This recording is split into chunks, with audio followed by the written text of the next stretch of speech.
কে তোমাকে মসজিদ উন্নতি করতে বলেছে? মার্বেল পাথর কে বসাতে বলেছে? আল্লাহ বলেছে?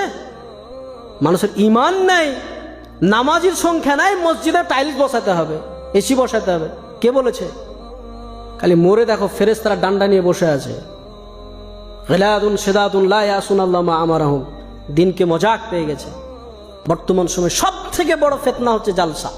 আর জালসাতে যারা মাদ্রাসার কমিটি পক্ষ, দাড়ি চাচা, সুদখোর, বেনামাজি, যার ইসলামের ন্যূনতম ধারণা নেই, ও বক্তা সিলেক্ট করছে, বলছে অমুক বক্তাকে নিয়ে এসো, বিশাল ভাইরাল বক্তা, ওকে নিয়ে আসলে লোক হবে আর আদায় বেশি হবে, আমাদের মাদ্রাসা ভালো চলবে। তোমাকে মাদ্রাসার ঠিকা কে নিতে বলেছে? আল্লাহ বলেছে? আজকে মাদ্রাসাগুলোকে ভিক্ষার জায়গা। কোন শিক্ষিত সমাজ, মাস্টার, ডাক্তার, ইঞ্জিনিয়ার, প্রফেসর বা যাদের একটু জ্ঞান আছে, তারা মাদ্রাসাকে ভালো চোখে দেখে না। কেন? আরে এই বেটাকে যদি এখানে ভর্তি করে দুদিন পর চাইতে যাবে, বেটা তুমি ভিক্ষা চাওয়া শিখাও। মাদ্রাসাতে এই যে জালসা সিজন, এখন ছোট ছোট বাচ্চাগুলোকে 1 মাস আগে থেকে তো ক্লাস নাই, বাড়ি বাড়ি চাল চাইতে পাঠাচ্ছে, যাও জালসা হবে, খানা হবে। তাই ছোট ছোট বাচ্চাদেরকে যাও বাড়ি বাড়ি চাল চেয়ে নিয়ে এসো। ওই মাদ্রাসার আন্ডারে যতগুলো পাড়া আছে, বাড়ি আছে, সব বাড়ি থেকে চাল চেয়ে নিয়ে আসে এই মাদ্রাসার তালবিলিমরা। এবার শিক্ষিত সমাজ কোন নজরে দেখবে? আমি তো চাইবো না যে আমার বেটা ওই বাড়ি বাড়ি চেয়ে বেটাকে আমি চাইবো নাকি? আমি তো জীবনে চাইবো না।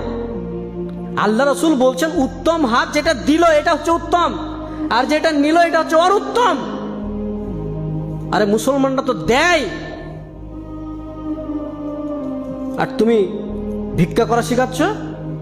এত বড় বড় কলেজ, ইউনিভার্সিটি চলছে পাবলিক, কাউকে দেখেছেন যে উন্নতিকল্পে জালসা করেছে? কেউ কেউ করেছে? আপনি বলেন যে আমরা চালাতে পারছি না, তোমরা ভিক্ষা দাও, বলেছে? ইসলামকে ধ্বংস করে ফেলেছে এক শ্রেণীর আলেম, এক শ্রেণীর সমাজ। মাদ্রাসা মানে ভিক্ষা করতে হবে। তোমার বেটা পড়বে, তোমাকে পয়সা দিয়ে তোমাকে পড়াতে হবে।